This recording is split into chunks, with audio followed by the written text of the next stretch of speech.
दोस्तों, जब कभी भारत माता की सीमाओं पर कोई अंगुली उठाने की हिम्मत करता है, जब कोई विदेशी शक्ति हमारे अपने घर में घुसकर हमें रोकने की कोशिश करती है, तब हर सच्चे भारतीय का खून गर्म हो जाता है। और आज ठीक ऐसी ही एक खबर सामने आई है, जिसे सुनकर पहले तो गुस्सा आएगा, लेकिन जब भारत का जोरदार जवाब सुनोगे तो सीना गर्व से फूल जाएगा। बांग्लादेश ने भारत की सीमा सुरक्षा दीवार के खिलाफ संयुक्त राष्ट्र का द्वार खटखटाया है और पर्दे के पीछे अमेरिका की भूमिका बताई जा रही है। लेकिन भारत ने जो जवाब दिया वो इतना सख्त, इतना स्पष्ट और इतना शक्तिशाली था कि पूरी दुनिया में इसकी गूंज सुनाई दी। तो चलिए विस्तार से समझते हैं कि आखिर भारत की सीमा फेंसिंग से इतनी बेचैनी क्यों है और कुछ ताकतें भारत को क्यों रोकना चाहती हैं। लेकिन उससे पहले अगर आप चाहते हैं कि देश की सुरक्षा, संप्रभुता और राष्ट्रीय हित से जुड़ी हर महत्वपूर्ण खबर हर भारतीय तक पहुंचे, तो इस वीडियो को लाइक कर दीजिए और चैनल को सब्सक्राइब करके भारत की इस मजबूत आवाज को और आगे बढ़ाइए। सबसे पहले समझते हैं कि ये पूरा विवाद शुरू कैसे हुआ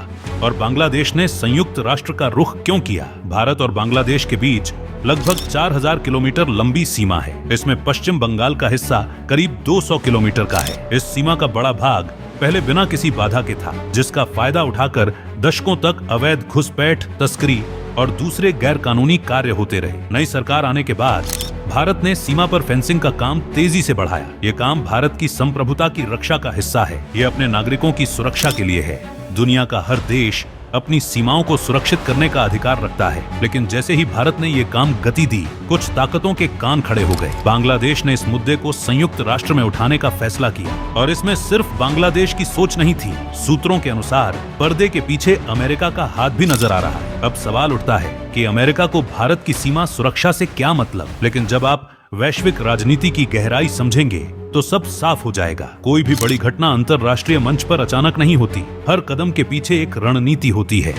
अगर भारत की पूर्वी सीमा पूरी तरह से सील हो गई तो पूरे उपमहाद्वीप में बाहरी ताकतों के दखल की गुंजाइश हमेशा के लिए खत्म हो जाएगी। और यही बात उन शक्तियों को बर्दाश्त नहीं है जो भारत को हमेशा किसी न किसी विवाद में उलझाए रखना चाहती हैं, ताकि उसकी प्रगति की रफ्तार धीमी रहे। संयुक्त राष्ट्र में इस मुद्दे को उठाने का तरीका भी काफी चालाक था। कोई औपचारिक बैठक नहीं बुलाई गई, न कोई मतदान हुआ। सीधे भारत की सीमा फेंसिंग पर रोक लगाने की कोशिश शुरू कर दी गई। ये बिना शोर शराबे के पर्दे के पीछे काम करने की पुरानी तरकीब है, लेकिन इस बार जो हुआ वो इन ताकतों की उम्मीद के बिल्कुल उलट था। जैसे ही इस एकतरफा हस्तक्षेप की खबर नई दिल्ली पहुंची, भारत ने तुरंत एक उच्च स्तरीय गोपनीय आपात बैठक बुलाई। इसमें देश के शीर्ष रणनीतिकार शामिल थे। गृह मंत्री अमित शाह, राष्ट्रीय सुरक्षा सलाहकार अजीत डोभाल, विदेश मंत्री एस जयशंकर और रक्षा मंत्री राजनाथ सिंह। इस बैठक में लिया गया फैसला बिल्कुल साफ था। भारत ने अपनी जीरो टॉलरेंस नीति पर दोबारा मुहर लगाई। संदेश पूरी दुनिया को दे दिया गया कि भारत अपनी संप्रभुता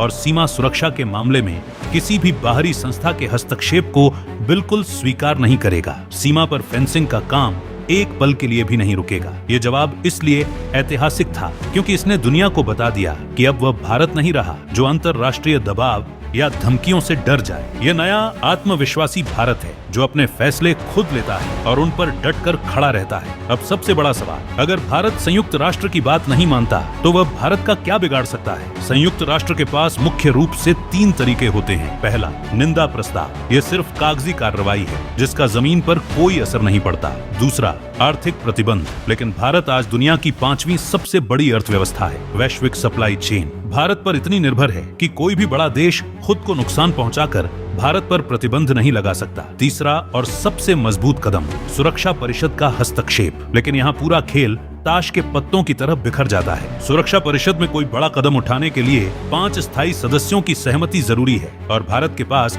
रूस और फ्रांस जैसे मित्र देश हैं जो वीटो का इस्तेमाल करके किसी भी प्रस्ताव को खारिज कर सकते हैं। इतिहास गवाह है, अमेरिका ने 2003 में इराक पर हमला किया जब संयुक्त राष्ट्र ने मना किया था। इजराइल ने दर्जनों निंदा प्रस्तावों को नजरअंदाज किया। चीन ने दक्षिण चीन सागर के फैसले को ठुकराया। रूस ने कई प्रस्तावों को वीटो से रद्द किया। संयुक्त राष्ट्र सिर्फ कमजोर देशों पर दबाव डाल पाता है। भारत जैसे परमाणु शक्ति संपन्न, आर्थिक और सैन्य रूप से मजबूत देश पर इसका कोई खास असर नहीं होता। इसके अलावा भारत जो कर रहा है वह उसका पूर्ण संप्रभु अधिकार है। अमेरिका ने मेक्सिको सीमा पर दीवार बनाई, यूरोपीय देशों ने अपनी सीमाओं पर बाढ़ और दीवारें खड़ी की हैं। फिर भारत अपनी सीमा क्यों नहीं सुरक्षित कर सकता? भारत का मकसद किसी को नुकसान पहुंचाना नहीं, बल्कि अवैध घुसपैठ, तस्करी और सीमा पार की गैर कानूनी गतिविधियों को रोकना है। जो ताकतें बांग्लादेश के माध्यम से भारत पर दबाव बना रही हैं, उनका असली उद्देश्य बांग्लादेश की मदद करना नहीं है। उनका मकसद भारत को लगातार उलझाए रखना है। वे नहीं चाहते कि भारत तेजी से आगे बढ़े,